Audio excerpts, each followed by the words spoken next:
मैं फिर कहता हूँ कि जिनको दिलचस्पी है उनको ही हमारे साथ आना चाहिए। आज 15 मार्च 2025 है।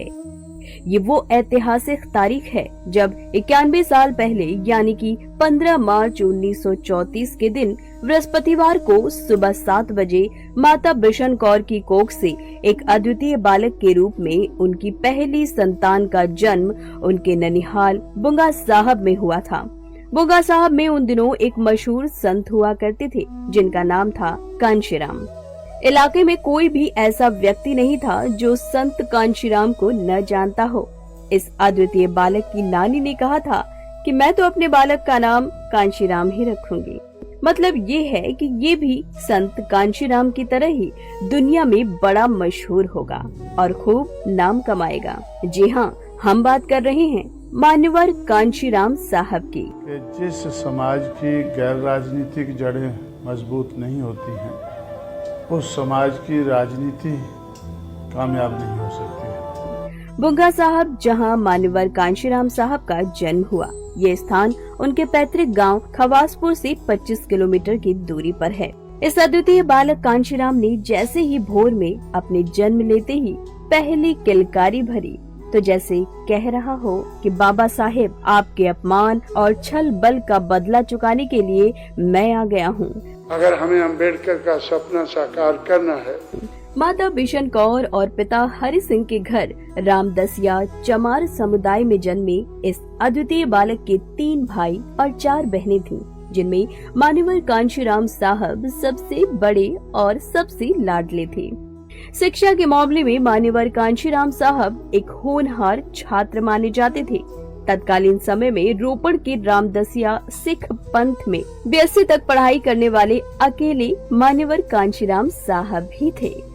1956 में उच्च शिक्षा लेने के बाद संघ लोक सेवा आयोग की तैयारी करते हुए उन्होंने कुछ समय तक देहरादून स्थित भारतीय भूवैज्ञानिक सर्वेक्षण विभाग में नौकरी भी की। इन दिनों उन्होंने 6 दिसंबर 1956 को बाबा साहेब के महापरिनिर्वाण के मौके पर अपनी 22 साल की उम्र में पहली बार बाबा साहेब का नाम सुना था।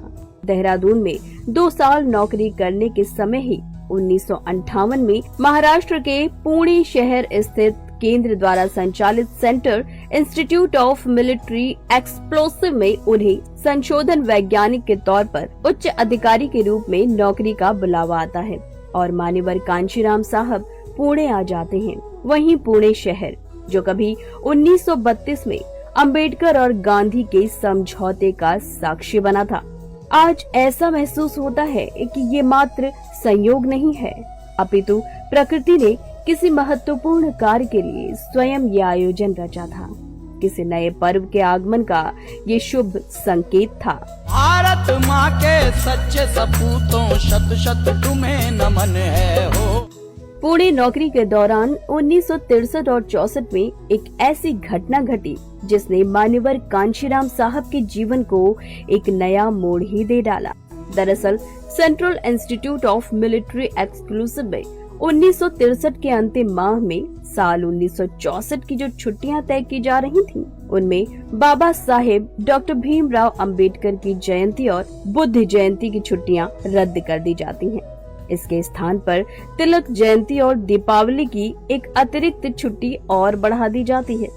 अधिकारियों के इस भेदभावपूर्ण रवैये से अनुसूचित जाति के कर्मचारी आहत तो हुए, परंतु उनमें विरोध करने का साहस नहीं था, क्योंकि वरिष्ठ अधिकारियों से वो बहुत डरा करते थे। ऐसे में दीना भाना नामक एक चतुर्थ श्रेणी के वाल्मीकि कर्मचारियों ने इस निर्णय का डट कर विरोध किया। दीना भाना जी के इस दुस्साहस के लिए उन्हें नौकरी से निलंबित भी कर दिया गया था। उन दिनों दीना भाना जी उसी विभाग में कार्यरत थे जिसमें मान्यवर कांशीराम साहब संशोधन वैज्ञानिक उच्च अधिकारी के रूप में कार्य करते थे। दीना भाना जी के निलंबन से मान्यवर कांशीराम साहब बेचैन हो उठे और उन्होंने दीना भाना जी के पक्ष में व्यवस्थापन के खिलाफ कर्मचारियों को संगठित करना शुरू कर दिया। दीना भाना जी की कानूनी लड़ाई भी लड़ना शुरू कर दिया और इस लड़ाई के अंत में मान्यवर कांशीराम साहब विजयी हुए और दीना भाना जी की नौकरी फिर से बहाल हुई। साथ ही साथ अंबेडकर जयंती और बुद्ध जयंती की भी छुट्टी बहाल करनी पड़ी। इसी दौरान एक कर्मचारी साथी DK खापर्डे जी ने बाबा साहेब द्वारा लिखित एनिहिलेशन ऑफ कास्ट नाम की किताब मान्यवर कांशीराम साहब को पढ़ने के लिए दी और इस किताब के पढ़ते ही मान्यवर कांशीराम साहब का जीवन पूरी तरह से बदल गया। मान्यवर कांशीराम ने देखा कि हजारों वर्षों से चली आ रही इस मनुवादी व्यवस्था का लाभ सिर्फ मुट्ठी भर लोगों को मिला है, जबकि जो लोग इस व्यवस्था के शिकार बने हुए हैं उनकी संख्या 100 में 85 है। सिर्फ 15% लोग ही देश के शासन और प्रशासन पर जाति के आधार पर अपना कब्जा बरकरार रखे हुए हैं और ये बहुसंख्यक समाज आज भी गुलामी और लाचारी का जीवन जीने के लिए अभिशप्त है। मुट्ठी भर लोगों ने हजारों साल से छीना हुआ है, ये राजपाट हमें वापस लेना है। इस हृदय विदारक दृश्य को देखकर मान्यवर कांशीराम साहब बेचैन हो उठे। डॉक्टर बाबा साहेब अम्बेडकर के संपूर्ण मिशन और मनुवादी व्यवस्था के शिकार दलित शोषित समाज की वर्तमान स्थिति को पूरी तरह से समझने के बाद मान्यवर कांशीराम साहब इस नतीजे पर पहुँचे कि बहुसंख्यक समाज जाति उपजाति के आधार पर छोटे छोटे टुकड़ों में विभाजित है और हर टुकड़ा एक अल्पजन समाज है जो सिर्फ अपने बलबूते पर लड़ने में असमर्थ है। वो जान गए थे कि जब तक ये सारे अल्पसंख्यक समाज एकजुट होकर बहुजन समाज में परिवर्तित नहीं हो जाते, तब तक उन्हें देश के शासन और प्रशासन में भागीदारी और सम्मान की जिंदगी जीने का अवसर कभी नहीं मिल सकता। ये हमें किसी की मेहरबानी से नहीं लेना है। यही वो समय था जब दीना भाना जी को नौकरी पर बहाल करने के बाद मान्यवर कांशीराम साहब अपनी नौकरी पर जाना छोड़ देते हैं और अपने घर के लिए एक 24 पेज का पत्र लिखते हैं, जिसमें वो अपने जीवन के उद्देश्य बिंदुवार लिखते हैं कि मैं अब कभी वापस नौकरी पर नहीं जाऊंगा और ना ही कभी अपने घर वापस आऊंगा, कभी शादी नहीं करूंगा, परिवार नहीं बसाऊंगा, बहुजन समाज ही मेरा परिवार होगा, कोई किसी तरह की संपत्ति जमीन जायदाद मेरे नाम नहीं होगी। और इसी के साथ एक और शपथ वो लेते हैं जो कम ही लोगों को मालूम है, क्योंकि उसका जिक्र ज्यादा नहीं हुआ है।